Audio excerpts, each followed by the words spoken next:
नहमदुहु व नुसल्ली अला रसूलिहिल करीम अम्मा बाद फ़क़द क़ाल नबी सल्लल्लाहु अलैहि वसल्लम मन तशब्बह बिक़ौमिन फ़हुवा मिनहुम औ कमा क़ाल अलैहि सलातु वस्सलाम। प्रिय मुस्लिम भाई बोनेरा, आज 31 ডিসেম্বর, যেটাকে বর্তমান বিশ্বে 31st নাইট নামে অনেকে চেনে জানে।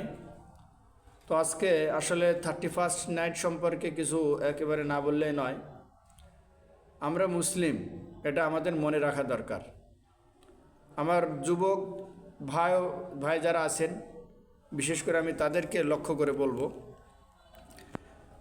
আমরা যারা 31st নাইট আমাদের দেশে পালন করেন আমাদের ভাইরা,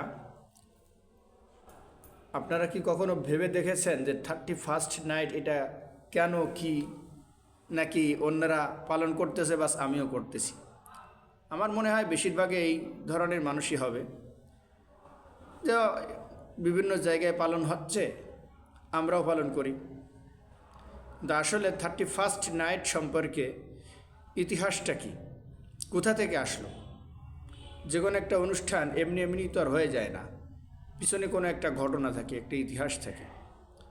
তো আমরা যতটুকু গবেষণা করে পড়াশোনা করে জানছি বুঝছি, 31st নাইট এটা ইংরেজি নববর্ষের জন্যে করা হয়, অথবা যে গত বছর যেটা চলে যাচ্ছে এটাকে বিদায় জানানো, সামনে যেটা আসতেছে সেটাকে স্বাগতম জানানোর জন্যে এটা পালন করা হয়ে থাকে। আমার প্রিয় ভাইরা, মুসলমানদের বর্ষ বা সন এটা গণনা সাধারণত আমাদের ঈদ, রোজা, যাই কিছু বলেন, এটা কিন্তু সব আরবি হিসাবে চলে।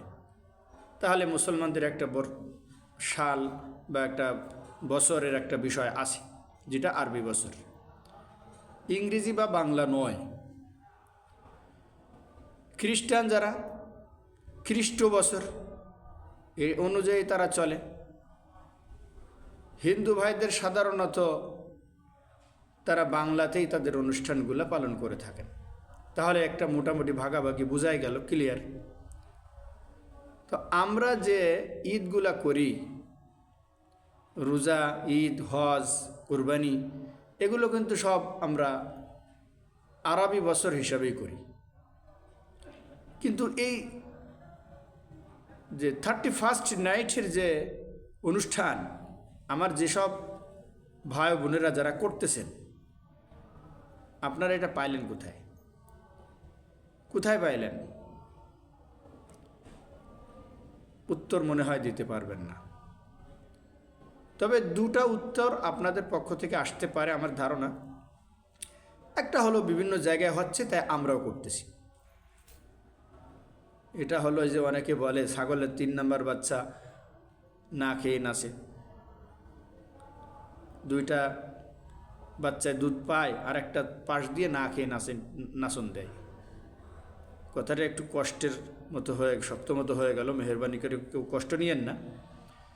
তবে আমাদের ইতিহাস এরকম এত অসহায় না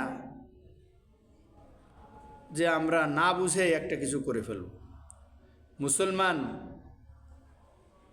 মুসলমান এত অসহায় না যে কোনো কিছু দলিলবিহীন থাকবে। ঈদ করেন আপনারা, আমরা যে ঈদ পালন করি এর দলিল আছে, কোরআন হাদিস সমর্থিত একটা অনুষ্ঠান, এটা আমরা করি, এটা আমাদের ধর্মীয় অনুষ্ঠান, আমরা পালন করি। বিশ্বের অন্য কোনো ধর্মের মানুষ আপনার ঈদ পালন করে না। আপনি কেন অন্যদেরটা করেন? আমাদের তো এটা বোঝা উচিত, অন্যদের ধর্মীয় অনুষ্ঠান আমরা কেন করব? খ্রিস্টানেরা এই দিনটাকে তারা তাদের উৎসবের দিন হিসাবে পালন করে, বিভিন্ন জনকে হাদিয়া তোহবা দেয়। ইতিহাস থেকে আপনি দেখেন, জানুয়ারি মাসের নাম জানুস নামক দেবতা থেকে আসছে। জানুস নামক দেবতার নাম অনুসারে জানুয়ারির নামকরণ করা হয়েছে বলে পাওয়া যায় কোনো কোনো জায়গায়। তাহলে একটা দেবতার নামে একটা মাসের নাম, এবং সেই দেবতাকে খুশি করার জন্য তারা এই অনুষ্ঠানটা পালন করে। জানুয়ারি মাস আসলে সেই সাথে সাথে আমরা মুসলমানরাও শুরু করে দিলাম বিশাল খাওয়া দাওয়ার আয়োজন। খুব বড় বড় বক্স লাগায় আপনি পালন করতেছেন। কেন করতেছেন? ওই যে ওরা করতেছে তাই করি। এই হলো একটা জবাব। দ্বিতীয় আর একটা জবাব আছে, এই নতুন বছর আসতেছে, একটা বছর বিদায় হয়ে গেল আর একটা বছর আসতেছে, আমরা তাই করতেছি, খ্রিস্টানরা যা করে ওই অনুসরণে না। আমার প্রিয় ভাইরা, খ্রিস্টানদের অনুসরণে আপনি না করলেও আপনার কাজটা যে ওদের সাথে মিলে যাচ্ছে, এটা তো কি ভালো? নবীজি সাল্লাল্লাহু আলাইহি সাল্লামের বাণী, মান তাশাব্বাহা বিকওমিন ফাহুয়া মিনহুম, যার আমল অন্য ধর্মের ধর্মীয় আমলের সাথে মিলে যাবে, যার কোনো কাজ অন্য ধর্মের ধর্মীয় কাজের সাথে মিলে যাবে, সে ব্যক্তি ওই ধর্মের অনুসারীদের অন্তর্ভুক্ত হবে। তাহলে আপনার কাজ খ্রিস্টানদের ধর্মীয় কাজের সাথে যদি মিলে যায়, এই 31st নাইট পালন করা খ্রিস্টানদের সাথে যদি মিলে যায়, তাহলে আপনার অবস্থা, এই হাদিস দ্বারা আপনিই বিচার করেন আপনার অবস্থাটা কি হবে। আল্লাহ আমাদের সকলকে সহিভাবে বোঝার, সঠিকভাবে আমল করার তৌফিক দান করেন। আমিন। ওয়া আখির দাওয়ানা আলহামদুলিল্লাহি রাব্বিল আলামিন।